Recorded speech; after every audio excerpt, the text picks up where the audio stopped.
COVID happened. Everybody has some time. You guys educating the world on what's possible. And now everyone knows what their options are. However, no one has that blueprint or someone to be like, listen, this is, what you need to do. So there's a ton of LLCs being created, but not a ton of profitable businesses. And as I say, I'm on the accounting side. So I know everything, right? Like who's profiting, who's not, who's, doing business for free, who can't get it together. And so it really is, a lot of things that we have to also pay attention to if we are going to start these businesses as well as be profitable. So so you said LLCs, you can do that by yourself, right? You can definitely form your LLC by yourself. And you can also do it with partners. Yeah, you can definitely form an LLC if you have partners. So what's that process like? So so there's a 2-step process when you're forming an LLC. As I mentioned, an LLC is when you are forming your business on the state level. Okay. So you have to register your articles of organization with your Secretary of State and as I mentioned, that's on the state level. You then need to apply for your EIN number. So your EIN number is federal. That's done with the IRS. You have to do both.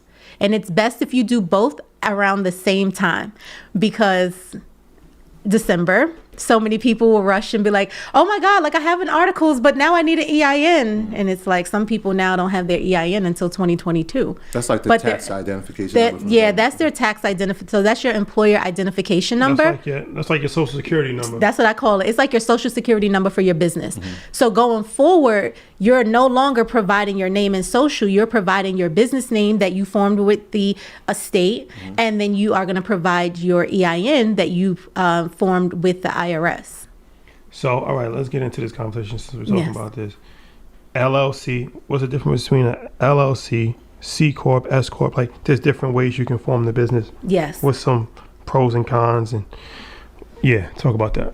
Perfect. So let's talk about when you're registering. You have to consider, just like choosing a partner, you have to decide what entity type you are going to choose, because it's more than like the same process with registering your LLC. If you decide to be a corporation, then you would register your corporation with the Secretary of State as well.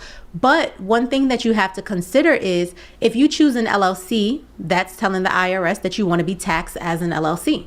If you choose a corporation, that's telling the IRS that you want to be taxed as a corporation. So the difference between all of, let's start with LLCs, because that's the popular entity, as I call it. Limited liability company. Company, right? Mm-hmm. Limited liability company. And an LLC is not a tax structure. An LLC is a legal structure. So what that means is that if you form an LLC, it does not allow you to write off anything additional than if you were operating as a sole proprietorship, meaning that you did not register your business. So the reason why, as an LLC, you can write off the same thing. So I have so many people that come to me all the time and they'll say, I want to start a business and I want to start an LLC because I want to be able to write these things off. You can write it off. Like, you can still write it off if you're operating as a sole proprietorship. The big benefit with an LLC is that it protects you against liability. So if you are, if someone were to sue you, and you're operating as a sole proprietorship, then now your personal assets, your home, your stocks. I know you guys, have everybody investing. Protect the broker. You guys have everybody investing in stocks, but these are assets. And so if you decide today to start a business and then someone sues you, they will now all of your assets, your cash, your personal, your home, your primary residence, your stocks, that will now all be at liberty in that lawsuit because there's no separation between you and the business as a sole proprietorship. But if you're an LLC, then what happens is if you were sued, then they're just suing the business. They're not necessarily suing you. Okay, so that is something to consider. Now, from the tax side of things, with a sole proprietorship or an LLC, what happens is that you have to worry about self-employment tax. So now when you're getting taxed, you're worried about your income tax on the federal side, your income tax on the state side, and then you also have self-employment tax, which is about 15.3% additional on top of that. And to drive it home to people, I always say, would you allow somebody to walk up to you and just say, let me get 15.3% of your business? you would look at them like they're crazy. But because it's the IRS, most people are not questioning it because they're afraid to actually, well, one, I think they're afraid, but then I also think that people don't understand taxes. So they'll just say, you know what, I'm going to just pay whatever, and not really looking at exactly what's due. So, I mean, what's the taxes are made up of, right? And so that 15.3% is a lot. It's a lot. So that's what you're looking at. And so that's pretty much a con of an LLC, right? That's a con because you have to pay that additional 15.3%.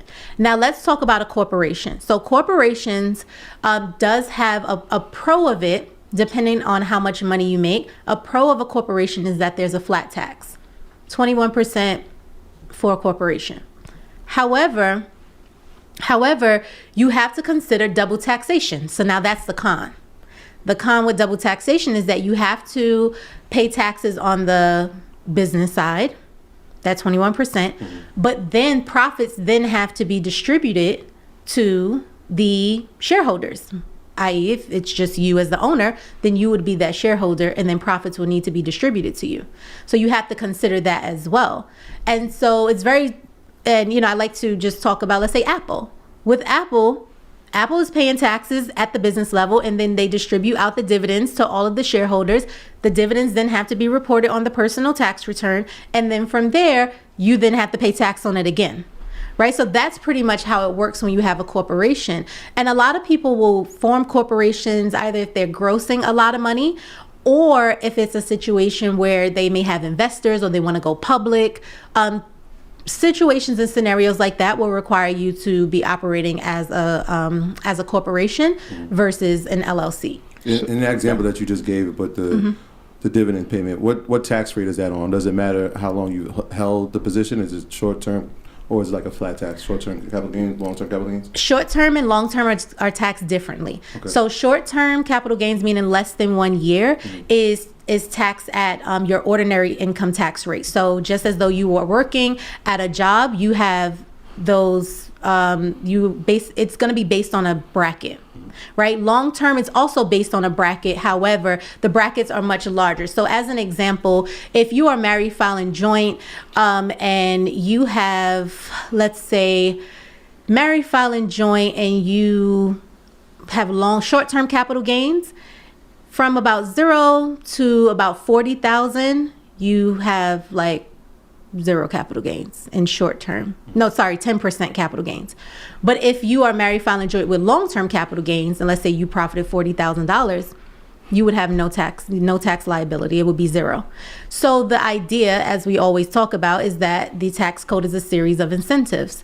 The government wants you to keep your money in the stock market longer because it's driving the economy. So therefore, they're going to reward you having your money and sitting in the stock market a lot longer. So if you want to like be in and out of trades on a daily, then they're like, okay, well, that we're going to tax that as earned income.